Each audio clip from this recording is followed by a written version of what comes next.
गुरुर्ब्रह्मा गुरुर्विष्णु गुरुर्देवो महेश्वरा गुरुः साक्षात् परब्रह्म तस्मै श्री गुरुवे नमः। ध्येयं सदा परिभवग्नमभीष्टदोहम् तीर्थास्पदं शिवविरचिनुतं शरण्यम् भृत्यार्तिहं प्रणतपालभवाब्धिपोतं वन्दे महापुरुषते चरणारविन्दम्। बोलिए बालाजी सरकार की, बोलिए बालाजी धाम की जय हो, बागेश्वर सरकार की जय हो, सदगुरु सन्यासी बाबा की जय हो।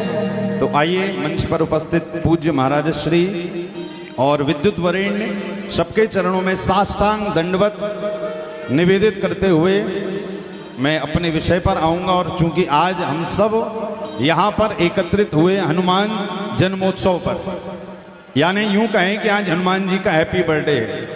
और हैप्पी बर्थडे पर क्या किया जाता है? हैप्पी बर्थडे पर जो सबसे बालक को, जैसे हनुमान जी को सबसे ज्यादा प्रिय क्या है? हनुमान जी को सबसे ज्यादा प्रिय है भगवान की कथा। तो हम लोग इतने दिन से तो कल और आज हनुमान जी के चरित्रों का गुणगान सुन रहे हैं, किंतु आइए आज हम हनुमान जन्मोत्सव पर बालाजी सरकार को, बागेश्वर धाम महाराज जी को क्या अर्पित करें? बोले उनका गिफ्ट अर्पित करें, और वो है गिफ्ट क्या है? भगवान की कथा। तो अब आज की कथा का विषय पूज्य महाराज श्री ने कहा था कि आप भरत जी की चरण पादुका पर बोलिएगा, तो अपनी वाणी को पवित्र कर रहा हूं और पूज्य महाराज जी के चरणों में प्रणाम निवेदित करते हुए सुंदर भाव, तो एक लाइन बस बड़ा भाव है गा दें, क्योंकि महाराज जी का वो बड़ा, हमने भी अभी जब जबलपुर कथा हुई थी महाराज जी की तो खूब गुनगुनाए थे। तो जरा 2 मिनट आप मेरे साथ भी गाएंगे।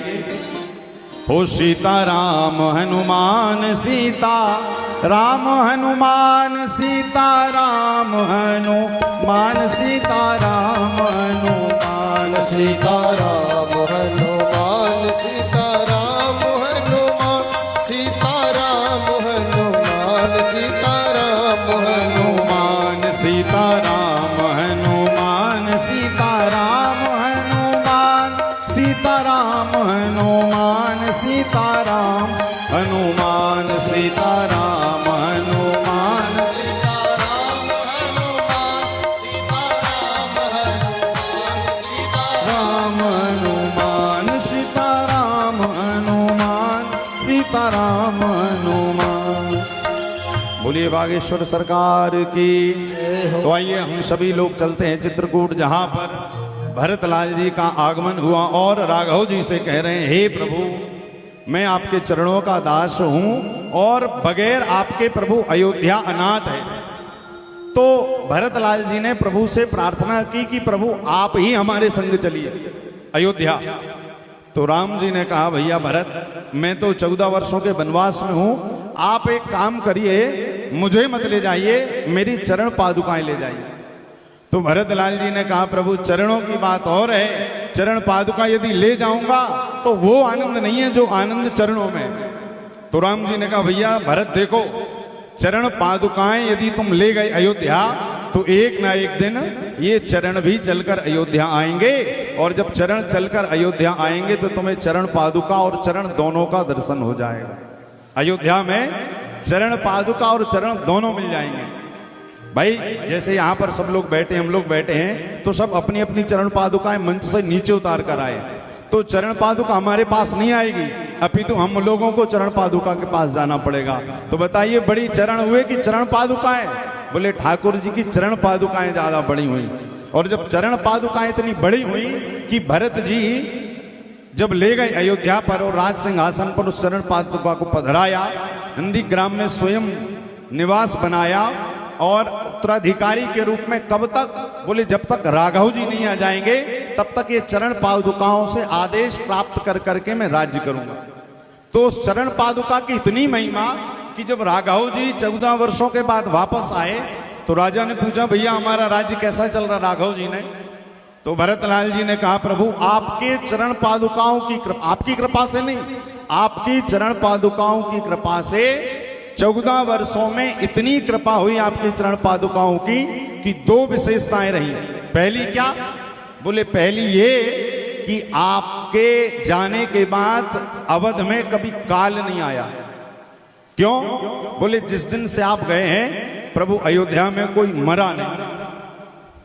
भगवान राम जी जब एक बार थे अयोध्या में तो उस समय भी एक बार काल आ गया था राघव जी के निवेदन पर, किंतु जब राम जी अयोध्या से वन की ओर गए और भरतलाल जी जब अयोध्या में रहे तो कहा प्रभु आपकी कृपा से अयोध्या में काल नहीं आया। ये वाल्मीकि रामायण का उदाहरण है, वाल्मीकि रामायण की कथा है। पहली बात बोले काल नहीं आया, और दूसरी बात अब बोले काल नहीं आए तो राघव जी ने कहा फिर तो जनसंख्या बहुत बढ़ गई होगी क्योंकि कोई मरा ही नहीं होगा। तो कहा प्रभु दूसरी बड़ी बात क्या? बोले काल नहीं आया और दूसरी बड़ी बात कि 14 वर्षों में कोई पैदा भी नहीं, यानी व्यवस्था बनी की बनी रही। इसी को कहते हैं रामराज। देखिए राम जी ने वन से आकर रामराज कब स्थापित किया? जब भरत जी ने उसकी धरती तैयार की। और भरत जी ने वो धरती किससे तैयार की? बोले वो अपने प्रेम के सिंचन से धरती तैयार की कि अयोध्या में ना तो कभी काल आया ना कोई पैदा हुआ 14 सालों तक। सब मानो राम जी की बाट निहार रहे थे कि जब राघव जी आ जाएंगे, जब राम राज्य का प्रारंभ होगा। कहने का अभिप्राय है कि हमें राम राज्य स्थापित तो करना है, किंतु राम राज्य स्थापित करने के लिए हमें वैसा धरातल बनाना पड़ेगा जो भरतलाल जी ने अपने प्रेम के धरातल से इस धरती को बनाया और उस धरती पर आकर राम जी ने अपना राम राज्य स्थापित किया।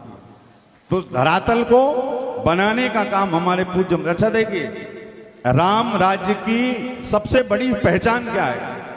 बोले राम राज्य की सबसे बड़ी पहचान है क्या? कि दैहिक दैविक भौतिक तापा, दैहिक दैविक भौतिक तापा, राम राज का नहीं व्यापा, राम राज का नहीं व्यापा। तो राम राज्य की सबसे बड़ी पहचान क्या है? बोले दैहिक दैविक भौतिक। ये आपको स्वप्न में भी नहीं दिखाई पड़ेंगे ये कष्ट।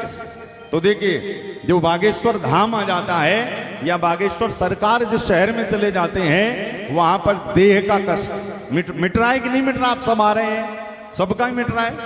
दैहिक, दूसरा दैविक, दैहिक दैविक, और तीसरा जो सबसे जरूरी है वो क्या है? भौतिक।